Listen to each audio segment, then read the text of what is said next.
राज्यसभेच्या रिक्त होणाऱ्या 37 जागांसाठी निवडणुकीची घोषणा करण्यात आलेली आहे। एप्रिलमध्ये सदस्यांचा कार्यकाळ संपत असल्यानं ही निवडणूक पार पडणार आहे। महाराष्ट्रातनं 7 जागांसाठी निवडणूक होईल। निवडणूक आयोगानं जाहीर केलेल्या कार्यक्रमानुसार अर्ज भरण्याची अंतिम तारीख 5 मार्च ही निश्चित करण्यात आलेली आहे। त्यानंतर 6 मार्चला अर्जांची छाननी होईल।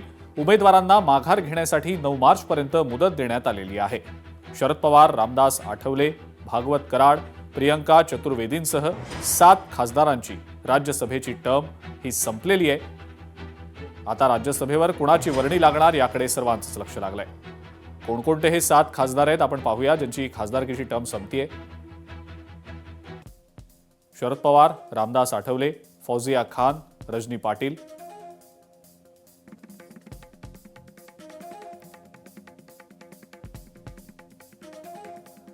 प्रियंका चतुर्वेदी, धैर्यशील पाटील आणि भागवत कराड।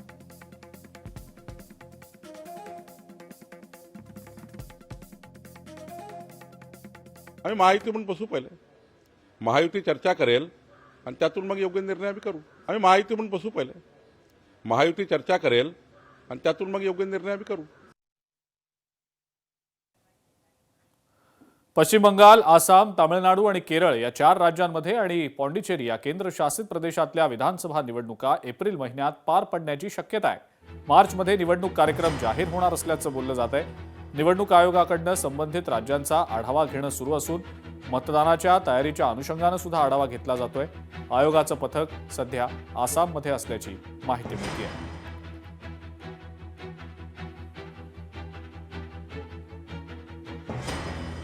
या विधानसभांचा कार्यकाळ नेमका केव्हा संपतोय आपण पाहूया। आसामचा कार्यकाळ विधानसभेचा 20 मे रोजी संपणार आहे।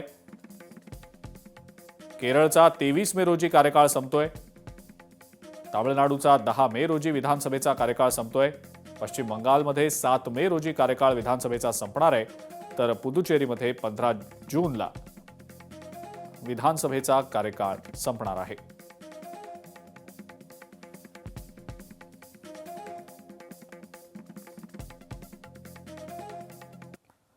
अनधिकृत फेरीवाले आणि बांगलादेशींवर 24 तासांच्या आत कारवाई करा अशी मागणी आता भाजपचे नेते किरीट सोमय्या यांनी केलेली आहे। अनधिकृत फेरीवाले आणि त्यात अनेक बांगलादेशी मुस्लिम लायसन्स दाखवतात आणि कुठला तरी फोटो दाखवतात असं सोमय्या म्हणतायत। मी कुर्ल्याला सुद्धा जाणार असल्याचं सोमय्यांनी सांगितलंय। फोटो दिव्यांगांचा असेल मात्र चालवणारा गोल टोपीवाला आहे असा दावा सोमय्यांनी केलाय। कुर्ला ते मुलुंड साफ झालं तर मुंबईतलं माफियाराज संपलं असं सोमय्या म्हणतायत।